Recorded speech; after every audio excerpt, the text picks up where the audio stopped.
Picture. पहला सवाल, हम वर्ल्ड हिस्ट्री को सीधा यहाँ से क्यों देख रहे हैं, स्टोन एज से क्यों नहीं, जैसे हम अक्सर इंडियन हिस्ट्री में करते हैं। ये focus specifically modern world history पर क्यों है? That's a great question. देखिए, वर्ल्ड हिस्ट्री के कॉन्टेक्स्ट में ना हम अक्सर उन चेंजेस पर फोकस करते हैं जिन्होंने करंट ग्लोबल सिस्टम को शेप किया है, अच्छा। स्पेशली 19th सेंचुरी और उसके बाद। एक की फीचर मॉडर्न वर्ल्ड का है the rise of nation states, मतलब defined countries, central governments, borders, right. जो पहले इतना कॉमन नहीं था। लेकिन इस मॉडर्न वर्ल्ड से ठीक पहले का जो टाइम है, रफली कह लीजिए 13-14 सेंचुरी से लेकर 17-18 सेंचुरी तक, उससे हम कहते हैं द अर्ली मॉडर्न वर्ल्ड। ये एक तरह से ब्रिज है। इसमें आपको मिडीवल वर्ल्ड की कैरेक्टरिस्टिक्स भी दिखेंगी और मॉडर्न वर्ल्ड के सीड्स भी। ओके। और यहाँ कॉज एंड इफेक्ट को समझना बहुत इंपॉर्टेंट है, कैसे एक इवेंट दूसरे को लीड करता है, इंटरेस्टिंग। तो मिडीवल वर्ल्ड के स्पेसिफिक फीचर्स क्या थे जो मतलब फेड हो रहे थे, और मॉडर्न वर्ल्ड की कौन सी अर्ली साइंस दिख रही थी? देखिए, मिडीवल पीरियड में मोनार्की और चर्च का जबरदस्त इन्फ्लुएंस था। हाँ। सिर्फ पॉलिटिक्स और सोसाइटी में ही नहीं, बल्कि नॉलेज और साइंस पर भी। बेसिकली जो चर्च कहती थी वही लार्जली एक्सेप्टेड ट्रूथ था। अच्छा, तो सोसाइटी का स्ट्रक्चर ही चर्च डोमिनेटेड था। बिल्कुल। साइंटिफिक आइडियाज भी चर्च के इंटरप्रिटेशन के थ्रू फिल्टर होते थे। फॉर एग्जाम्पल, चर्च ने प्रमोट किया जियोसेंट्रिक मॉडल कि अर्थ यूनिवर्स का सेंटर है। राइट। दूसरी तरफ इसी अर्ली मॉडर्न पीरियड में हम देखते हैं न्यू इकोनॉमिक आइडियाज की सीड्स, जैसे फ्री ट्रेड और लेसे फेयर। ये आइडिया कि इकोनॉमी को गवर्नमेंट इंटरफेरेंस के बिना फंक्शन करना चाहिए। थिंकर्स जैसे एडम स्मिथ से एसोसिएटेड है ये। ओके। ये आइडियाज फिर लेटर मॉडर्न इकोनॉमिक सिस्टम्स का बेसिस बने। और इसी बैकड्रॉप में वो 4 मेजर इंटेलेक्चुअल और कल्चरल मूवमेंट्स हुए जिनका आपने मेंशन किया था, रेनेसा, रेफॉर्मेशन, साइंटिफिक रेवोल्यूशन और एनलाइटनमेंट। तो एक एक करके इनको देखते हैं। टॉपिक नाम रेनेसा, रीबर्थ ऑफ रीजन। तो रेनेसा का लिटरल मीनिंग है रीबर्थ, लेकिन किस चीज का रीबर्थ हो रहा था यहाँ? ये था रीबर्थ क्लासिकल नॉलेज का, मतलब एंशिएंट ग्रीक और रोमन नॉलेज। अच्छा। जो रीजन यानी तर्क पर हेविली बेस्ड था। ये उस इमीडिएट पास से डिफरेंट था जहां फेथ यानी धार्मिक आस्था प्राइमरी गाइड थी। राइट। अब फोकस शिफ्ट हो रहा था towards human potential, human curiosity और हमारी अपनी ability to think and understand the world. जैसे आग डिस्कवर करना या टूल्स बनाना। वही क्यूरियोसिटी। एग्जैक्टली, वही ह्यूमन क्यूरियोसिटी ड्राइव कर रही थी। What's fascinating here is the shift God centric world view से ह्यूमन सेंट्रिक वर्ल्ड व्यू की तरफ, ह्यूमनिज्म। हाँ, इसी से ह्यूमनिज्म का कॉन्सेप्ट स्ट्रांग हुआ। फोकस ह्यूमन एक्सपीरियंस पर, वैल्यूज पर, पोटेंशियल पर, rather than divine intervention. Secularism के आइडियाज भी यहां से गेन करने लगे। सेक्युलरिज्म यानी वर्ल्डली अफेयर्स को रिलीजियस इन्फ्लुएंस से अलग रखना। बिल्कुल। की थिंकर्स में पेट्रार्क थे, जिन्हें ऑफन फादर ऑफ ह्यूमनिज्म कहा जाता है, और इरास्मस भी थे, जो क्रिश्चियन ह्यूमनिज्म के लिए जाने जाते हैं। वो क्लासिकल लर्निंग को क्रिश्चियन फेथ के साथ ब्लेंड करने की कोशिश कर रहे थे। अच्छा। इसने मॉडर्न लिबरल आर्ट्स एजुकेशन की फाउंडेशन भी रखी एक्चुअली। ये सोचने वाली बात है, जब सोसाइटी का फोकस डिवाइन अथॉरिटी से ह्यूमन पोटेंशियल पर शिफ्ट होता है, तो क्या क्या चेंजेस आ सकते हैं? पॉलिटिक्स में भी इसका इम्पैक्ट हुआ होगा जरूर। डेफिनेटली। मिडिवल पीरियड में देखिए, पॉलिटिकल लैंडस्केप काफी फ्रैगमेंटेड था। डिसेंट्रलाइज्ड फ्यूडल सिस्टम था जहां लोकल लॉर्ड्स के पास काफी पावर थी। रेनेसांस के टाइम थिंकर्स जैसे निकोलो माकियावेली ने द प्रिंस लिखी। हाँ, सुना है इसके बारे में। इसमें उन्होंने पॉलिटिकल रियलिज्म या रियल पॉलिटिक की बात की, कि एक रूलर को सिर्फ एथिकल कंसर्न से नहीं बल्कि प्रैक्टिकल रियलिटीज और स्टेट की नीड्स के अकॉर्डिंग एक्ट करना चाहिए। इवन इफ इसके लिए ऐसे मेथड्स यूज करने पड़े जो शायद अनएथिकल लगे। एक तरह से the ends justify the means का कॉन्सेप्ट। तो स्टेटक्राफ्ट और डिप्लोमेसी भी बदली होगी इससे। बिल्कुल। हम देखते हैं emergence of more centralised nation states, stronger monarchies जो अपनी पावर कंसोलिडेट कर रही थी, और मॉडर्न इंटरनेशनल रिलेशंस की बिगिनिंग्स हुई। जैसे फॉर इंस्टेंस, रेजिडेंट एम्बेसडर्स का यूज फॉरेन कोर्ट्स में, और ज्यादा फॉर्मल ट्रीटीज कॉमन हो गए। ये सब मॉडर्न वर्ल्ड के बिल्डिंग ब्लॉक्स थे। टॉपिक का नाम Reformation, challenge to the church. यहाँ किस चीज को रिफॉर्म करने की कोशिश हो रही थी? Primarily the structure and practices of the dominant religious institution, the Catholic church, जो रोम से चलती थी, पोप जिसके हेड थे। अच्छा, क्या वजह थी इसकी? इसके पीछे रीजंस थे वाइड स्प्रेड करप्शन और डॉगमा चर्च के अंदर। बहुत लोगों को लगने लगा था कि चर्च वेल्थ और पॉलिटिकल पावर में ज्यादा कंसर्न हो गई है, और स्पिरिचुअल गाइडेंस पीछे रह गई। हाँ, क्लर्जी के बीच मॉरल डीके की कंप्लेंट्स भी थी। एक बहुत प्रोमिनेंट एग्जांपल था द सेल ऑफ इंडल्जेंसेस। इंडल्जेंसेस, वो क्या था एग्जैक्टली? एसेंशियली ये एक सर्टिफिकेट था जो चर्च से खरीदा जा सकता था। माना जाता था कि इससे आपके सिंस फॉरगिव हो जाएंगे या पर्गेटरी में टाइम कम हो जाएगा। पर्गेटरी मतलब डेथ के बाद की इंटरमीडिएट स्टेट। करेक्ट, जहां सोल्स प्यूरिफाई होती हैं हेवन जाने से पहले। तो ये सर्टिफिकेट बेचना बेसिकली बाइंग फॉरगिवनेस जैसा था।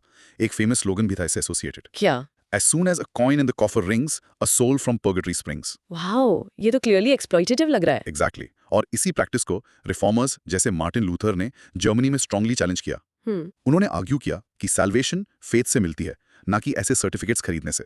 He saw it as a fraud pushed by the church. तो इससे प्रोटेस्टेंट रेफॉर्मेशन शुरू हुआ? हाँ, उसके आइडियाज ने ट्रिगर किया, leading to a major split in western Christianity.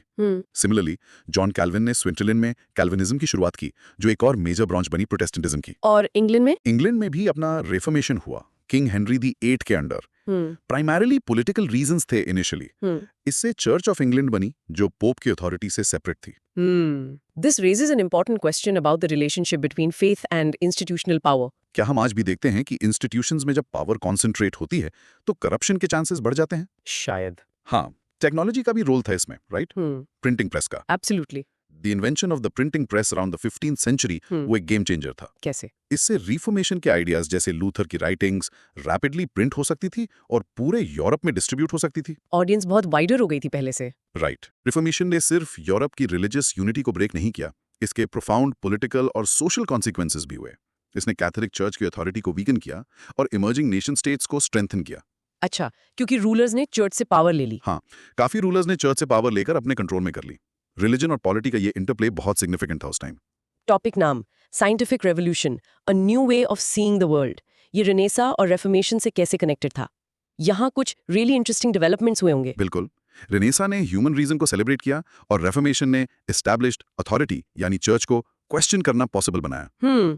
इन दोनों ने एक फर्टाइल ग्राउंड क्रिएट किया फॉर द साइंटिफिक रेवोल्यूशन, जो रफली 16th सेंचुरी से शुरू हुआ। अब नॉलेज का बेस शिफ्ट हो गया फेथ से एविडेंस पर। एग्जैक्टली।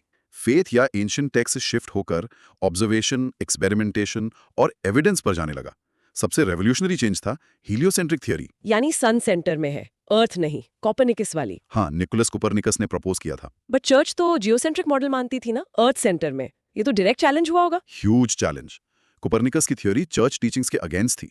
इनिशियली तो इस आइडिया को ओपनली सपोर्ट करना डेंजरस था, कुछ लोगों को परसिक्यूट भी किया गया इसके लिए। फिर एविडेंस कैसे आया? फिर आए गैलीलियो गैलीली। उन्होंने टेलीस्कोप इंप्रूव किया और उसे आसमान ऑब्जर्व करने के लिए यूज किया। अच्छा। उन्होंने जुपिटर के मून्स को जुपिटर को ऑर्बिट करते हुए देखा। इससे प्रूफ हुआ कि हर सेलेस्टियल ऑब्जेक्ट अर्थ के अराउंड नहीं घूमता। ओके, इससे हीलियोसेंट्रिक मॉडल को सपोर्ट मिला। बहुत स्ट्रॉन्ग सपोर्ट मिला। तो इससे ये अंडरस्टैंडिंग बनी है कि सिर्फ रिलीजियस स्क्रिप्चर्स पे डिपेंड नहीं कर सकते, ऑब्जर्वेशन जरूरी है। Exactly. It marked a dramatic shift from faith-based explanations to evidence-based scientific understanding. इसने मॉडर्न साइंस की फाउंडेशन रखी। न्यूटन भी इसी दौर में आए। हाँ, थिंकर्स लाइक आइजैक न्यूटन आए, जिन्होंने लॉज ऑफ मोशन और यूनिवर्सल ग्रेविटेशन फॉर्मुलेट किए। यूनिवर्स को एक मैकेनिकल सिस्टम की तरह एक्सप्लेन किया जो प्रिडिक्टेबल लॉज फॉलो करता है। वाओ। इस पूरे प्रोसेस ने क्रिटिकल थिंकिंग और एम्पिरिकल मेथड्स को वैल्यू दी। और इसका इम्पैक्ट आर्ट पर भी पड़ा, जैसे आपने पहले हिंट किया था। यस, आर्ट भी गॉड सेंट्रिक थीम से शिफ्ट होकर ह्यूमन सेंट्रिक सब्जेक्ट्स पर फोकस करने लगी। रियलिज्म पर नया एम्फेसिस था, एनाटॉमिकल एक्यूरेसी पर। ह्यूमन बॉडी को एक्यूरेटली दिखाना। हाँ, और ह्यूमन इमोशंस को एक्सप्रेस करना। कंपेयर कीजिए मेडिवल आर्ट, जो ऑफ्टन फ्लैट और सिंबॉलिक थी, रेनेसां आर्ट के साथ। जैसे मोनालिसा। लियोनार्डो दा विंची की मोनालिसा में सटल ह्यूमन एक्सप्रेशन है। माइकल एंजेलो का डेविड स्कल्पचर ह्यूमन फॉर्म की परफेक्शन कैप्चर करता है। और नई टेक्निक्स भी आई। हाँ, नई आर्टिस्टिक टेक्निक्स डेवलप हुई इस रियलिज्म को अचीव करने के लिए, जैसे लीनियर पर्सपेक्टिव, एक मैथमेटिकल सिस्टम जिससे पेंटिंग्स में 3D डेप्थ का इल्यूजन क्रिएट होता है, जैसे दा विंची की द लास्ट सपर में देखिए। चियारोस्क्यूरो, लाइट और शैडो के स्ट्रॉन्ग कॉन्ट्रास्ट का यूज करके वॉल्यूम और ड्रामा क्रिएट करना, करावाजो इसके मास्टर थे। स्फ्यूमाटो, कलर्स और टोन्स को सॉफ्टली ब्लेंड करना ताकि हार्श आउटलाइंस सॉफ्टन हो जाएं, एक स्मोकी इफेक्ट आता है। मोनालिसा की जो मिस्टीरियस स्माइल है वो इसी टेक्निक का रिजल्ट है। इमेजिन करो लोगों को सडनली पता चले कि यूनिवर्स का सेंटर अर्थ नहीं सन है। उनके पूरे वर्ल्ड व्यू और बिलीफ सिस्टम्स पर कितना प्रोफाउंड इम्पैक्ट पड़ा होगा। Mind blowing stuff, really. बिल्कुल। और टॉपिक का नाम Enlightenment, the age of reason. इसे एज ऑफ रीजन क्यों कहा जाता है? क्योंकि इस एरा में, जो रफली 17th और 18th सेंचुरीज में पीक पर था, रीजन यानी तर्क को अल्टीमेट टूल माना गया हर चीज को समझने और इम्प्रूव करने का। अच्छा। एनलाइटनमेंट थिंकर्स ने रेनेसा और साइंटिफिक रेवोल्यूशन के आइडियाज को लिया और उन्हें सोसाइटी, गवर्नमेंट और ह्यूमन नेचर पर अप्लाई किया। तो पुराने बिलीफ चैलेंज हुए होंगे? बिल्कुल। पुराने बिलीफ्स जैसे कि डिवाइन राइट ऑफ किंग्स, ये आइडिया कि राजा को रूल करने का अधिकार सीधा गॉड से मिला है, इसको स्ट्रांगली चैलेंज किया गया। कौन थे इसके की थिंकर्स और उनके मेन आइडियाज क्या थे? कई इंपॉर्टेंट फिगर्स थे, जैसे जॉन लॉक, उन्होंने नेचुरल राइट्स की बात की, लाइफ, लिबर्टी एंड प्रॉपर्टी, जो सबको बाय बर्थ मिलते हैं। हाँ, उनके हिसाब से। और गवर्नमेंट का काम इन राइट्स को प्रोटेक्ट करना है। अगर गवर्नमेंट फेल होती है तो लोगों को उसे बदलने का राइट है। ओके। और रूसो? जॉन जैक रूसो, उन्होंने सोशल कॉन्ट्रैक्ट का कॉन्सेप्ट पॉपुलराइज किया। उनका आइडिया था कि लेजिटिमेट पॉलिटिकल अथॉरिटी लोगों की कलेक्टिव अग्रीमेंट यानी जनरल विल से आती है। मतलब लोग कुछ फ्रीडम्स स्टेट को देते हैं in exchange for protection. Precisely. फिर मॉन्टेस्क्यू, उन्होंने सेपरेशन ऑफ पावर्स का प्रिंसिपल दिया। Legislative, executive, judiciary. Correct. Government की पावर को 3 ब्रांचेस में डिवाइड करना ताकि पावर कॉन्सेंट्रेट ना हो और टिरनी प्रिवेंट हो। ये आज की मोस्ट डेमोक्रेसीज का फंडामेंटल स्ट्रक्चर है। और वोल्टेयर? वोल्टेयर वो फ्रीडम ऑफ स्पीच और रिलीजियस टॉलरेंस के जबरदस्त एडवोकेट थे। उनका फेमस कोट है, ऑफन पैराफ्रेज किया जाता है, I disapprove of what you say but I will defend to the death your right to say it. Powerful. और विमेन्स राइट्स की बात भी हुई? हाँ, मैरी वॉलस्टोनक्राफ्ट, एक पायनियरिंग फेमिनिस्ट थिंकर, उन्होंने a vindication of the rights of women लिखी। Argue किया कि वुमेन रैशनल बीइंग्स हैं और उन्हें मेन के बराबर एजुकेशन और राइट्स मिलने चाहिए। If we connect this to the bigger picture, ये सारे आइडियाज मॉडर्न डेमोक्रेसी की वेरी फाउंडेशन है। ये कॉन्सेप्ट जो सेंचुरीज पहले स्टेटस को चैलेंज कर रहे थे, क्या वो आज भी उतनी ही रेलेवेंट है? शायद और भी ज्यादा रेलेवेंट हो गए हैं। Absolutely, they are incredibly relevant. ये इनलाइटनमेंट आइडियाज ने ही डायरेक्टली इंस्पायर किया अगले मेजर हिस्टोरिकल इवेंट्स को, जो हम डिस्कस करेंगे, the American and French revolutions. Right. और उनका इम्पैक्ट सिर्फ पॉलिटिकल नहीं था। उन्होंने सेकुलरिज्म, टॉलरेंस, इंडिविजुअल ऑटोनॉमी को भी प्रमोट किया और एक बिलीफ की ह्यूमन सोसाइटी को रीजन के थ्रू इंप्रूव किया जा सकता है। टॉपिक का नाम American revolution ideas into action. ये एनलाइटमेंट आइडियाज को रियलिटी में ट्रांसलेट करने की पहली मेजर अटेम्प्ट थी, राइट? यस। और first successful colonial revolt against a European power. Location था अमेरिका की 13 ब्रिटिश कॉलोनीज। इन कॉलोनीज में भी कुछ इंटरनल डिफरेंसेस थे क्या? यस, डिफरेंसेस थे। For example, northern colonies, new England, primarily trade, ship building, small farms पर फोकस थे। स्ट्रॉन्ग प्यूरिटन रिलीजियस इन्फ्लुएंस था, ज्यादा अर्बनाइज थे बाकियों के मुकाबले। मिडिल कॉलोनीज मोर डाइवर्स थे, इकोनॉमिकली भी, ट्रेड और एग्रीकल्चर का मिक्स, और एथनिकली रिलीजियसली भी, टॉलरेंस के लिए जाने जाते थे, जैसे Pennsylvania. Southern colonies largely agrarian economy थी, बड़े प्लांटेशंस पर कैश क्रॉप्स जैसे टोबैको, कॉटन उगाते थे और हेवीली रिलायंट थे एंस्लेव्ड अफ्रीकन लेबर पर। अच्छा। सोशल स्ट्रक्चर भी ज्यादा हायरार्किकल था वहाँ। चर्च ऑफ इंग्लैंड का इन्फ्लुएंस था। ये डिफरेंसेस उनके पर्सपेक्टिव्स और प्रायोरिटीज में भी रिफ्लेक्ट होते थे। तो रेवोल्यूशन के कॉजेस क्या थे? मल्टीपल थे। हाँ, मल्टीपल थे। इकोनॉमिक, ब्रिटेन ने कॉलोनीज पर हेवी टैक्सेस लगाए, जैसे stamp act, Townshend acts. Tax on printed materials, imported goods. Right. फिर नेविगेशन एक्ट्स जो कॉलोनियल ट्रेड को रिस्ट्रिक्ट करते थे, फोर्स करते थे कि ट्रेड इंग्लैंड के थ्रू हो। और 7 इयर्स वॉर का जो फाइनेंशियल बर्डन था, हाँ, फ्रेंच एंड इंडियन वॉर, वो भी कॉलोनीज पे डाला गया through increase taxes, political. Colonies में सेल्फ गवर्नेंस की एक ट्रेडिशन डेवलप हो चुकी थी, उनकी अपनी लेजिस्लेटिव असेंबलीज के थ्रू। लेकिन ब्रिटिश पार्लियामेंट में रिप्रेजेंटेशन नहीं था। करेक्ट, कोई डायरेक्ट रिप्रेजेंटेशन नहीं था। ब्रिटेन ने वर्चुअल रिप्रेजेंटेशन का आर्गुमेंट दिया, जिसे कॉलोनिस्ट ने रिजेक्ट कर दिया। इससे ही वो फेमस स्लोगन निकला, नो टैक्सेशन विदाउट रिप्रेजेंटेशन। और आइडियोलॉजी का रोल, एनलाइटनमेंट आइडियाज ने कैसे इन्फ्लुएंस किया? Hugely influential.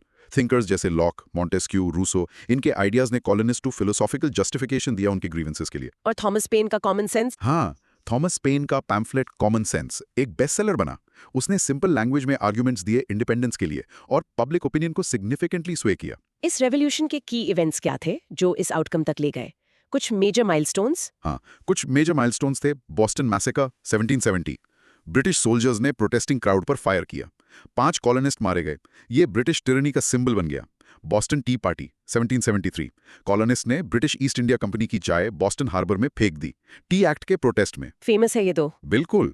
फिर इनटॉलरेबल एक्ट्स 1774, ब्रिटेन का प्यूनिटिव रिस्पॉन्स था इस पर। बॉस्टन पोर्ट बंद कर दिया, मैसाचुसेट्स की सेल्फ गवर्नमेंट लिमिट कर दी। फर्स्ट कॉन्टिनेंटल कांग्रेस 1774, 12 कॉलोनीज के डेलीगेट्स मिले रेजिस्टेंस कोऑर्डिनेट करने के लिए। Battles of Lexington and Concord April 1775, war के पहले मिलिट्री क्लैशेस, ऑफन कहते हैं the shot heard round the world.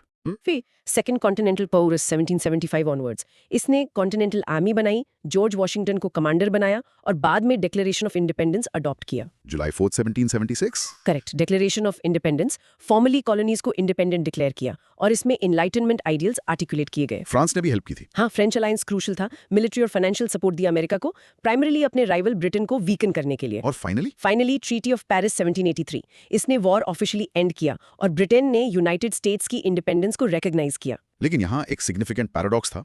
ये रेवोल्यूशन लिबर्टी और इक्वालिटी के नाम पर लड़ी गई, पर स्लेवरी कंटिन्यू हुई, स्पेशली सदर्न कॉलोनीज में। वो 35th कॉम्प्रोमाइज इसी से रिलेटेड था ना। Yes, exactly.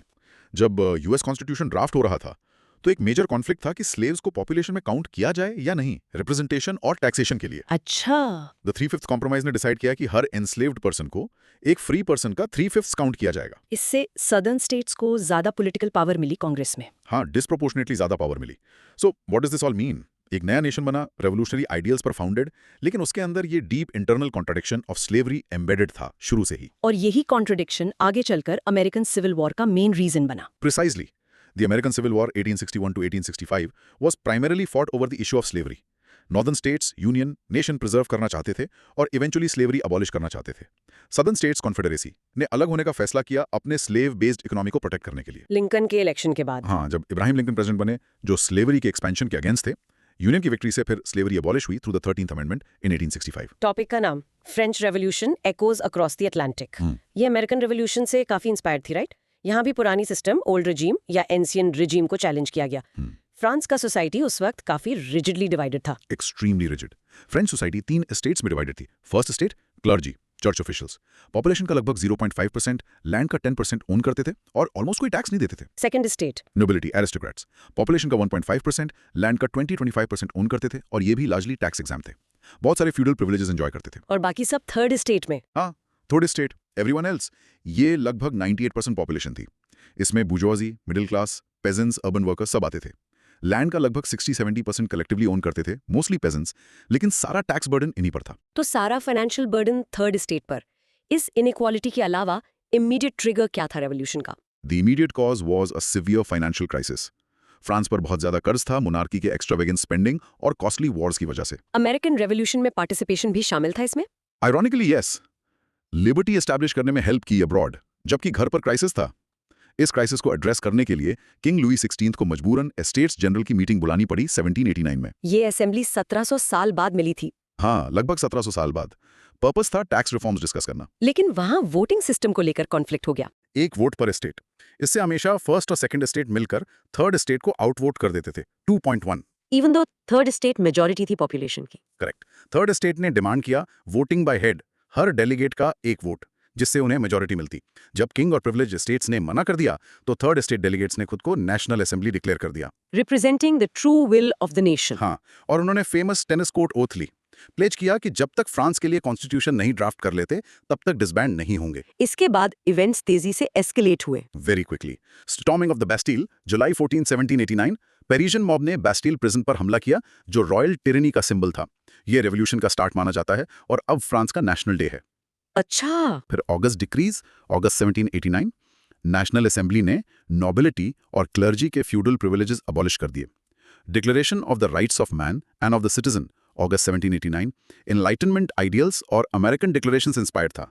Fundamental rights proclaim किए, liberty, equality, property, resistance to oppression. और वो विमेन्स मार्च। हाँ, मार्च ऑन वर्साइल, अक्टूबर 1789, हजारों पेरिशियन वुमेन, मोस्टली मार्केट वुमेन, जो ब्रेड की कमी और हाई प्राइसेस से गुस्सा थी, वर्साइल पैलेस तक मार्च कर गईं। और किंग और क्वीन को पेरिस ले आए, मारी एंटोनेट। हाँ, उन्होंने किंग और क्वीन मैरी एंटोनेट, जिनके बारे में वो लेट देम ईट केक वाली बात कही जाती है, तो लाइकली प्रोपेगेंडा थी, को पेरिस लौटने पर मजबूर कर दिया। इफेक्टिवली वो रेवोल्यूशन के प्रिजनर्स बन गए। इसके बाद फ्रांस मूव किया towards becoming a constitutional monarchy, जहां किंग की पावर्स को नेशनल असेंबली द्वारा ड्राफ्टेड कॉन्स्टिट्यूशन ने लिमिट कर दिया। What's fascinating here is the sheer speed of change और सेंचुरीज पुरानी एब्सोल्यूट मोनार्की को डायरेक्ट चैलेंज। एक तरफ अमेरिकन रेवोल्यूशन सक्सेसफुल हो चुका था, फ्रेंच लोगों के लिए, स्पेशली जो सोल्जर्स अमेरिका में लड़े थे, इससे क्या इंस्पिरेशन मिली होगी? वो फ्रेंच सोल्जर्स जिन्होंने अमेरिकन के साथ लड़ा था, उन्होंने फर्स्ट हैंड देखा था fight for liberty, Republican ideals और सेल्फ गवर्नेंस। हाँ। जब वो फ्रांस वापस आए तो ये आइडियाज और एक्सपीरियंसेस साथ लाए। उन्होंने अपने देश की इनजस्टिसेस और इनइक्वालिटीज को नई नजर से देखा और नेचुरली उम्मीद की कि सिमिलर चेंजेस फ्रांस में भी हों। तो उन्होंने भी रोल प्ले किया होगा रेवोल्यूशन में। बिल्कुल। कई लोगों ने फ्रेंच रेवोल्यूशन के अर्ली स्टेजेस में इंपॉर्टेंट रोल्स प्ले किए, अमेरिकन एग्जाम्पल से फ्यूल्ड होकर। ओके, तो हमने काफी ग्राउंड कवर किया अर्ली मॉडर्न वर्ल्ड से लेकर अमेरिकन और फ्रेंच रेवोल्यूशंस तक। एक क्विक रिकैप कर लेते हैं। Topic recap. Early modern world, ये एक ब्रिज था मेडिवल से मॉडर्न टाइम्स का। नेशन स्टेट्स इमर्ज हुए, चर्च का डोमिनेंस चैलेंज हुआ, इकोनॉमिक आइडियाज जैसे फ्री ट्रेड के सीड्स बोए गए। रेनेसां मतलब rebirth classical Greek and Roman knowledge का, रीजन पर बेस्ड, फोकस शिफ्ट हुआ गॉड सेंट्रिक से ह्यूमन सेंट्रिक, ह्यूमनिज्म।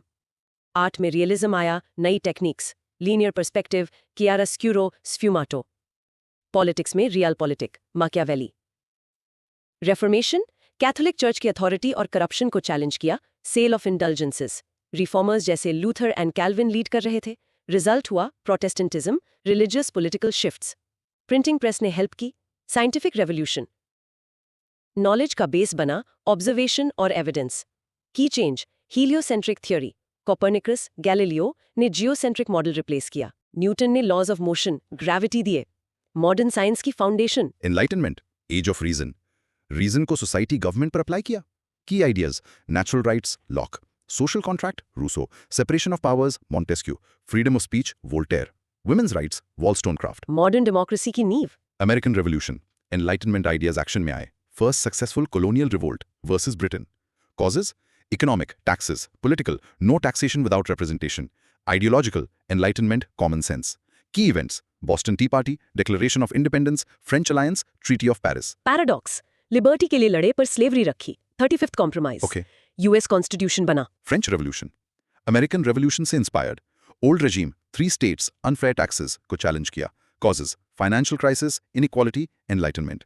की events states general, tennis court oath, Bastille, declaration of rights, march on Versailles, constitutional monarchy की तरफ बढ़ाई निशनी। Excellent summary. अब कुछ quick recall questions memory activate करने के लिए। रेडी? हाँ। रीनेसांस का कोर आइडिया क्या था? ह्यूमनिज्म या God centric thought? Humanism. Correct. No taxation without representation, ये स्लोगन किस रेवोल्यूशन का की ड्राइवर था? अमेरिकन रेवोल्यूशन का। बिल्कुल। फ्रांस के 3 एस्टेट्स में से कौन सा एस्टेट सबसे ज्यादा टैक्स बर्डन बेयर करता था?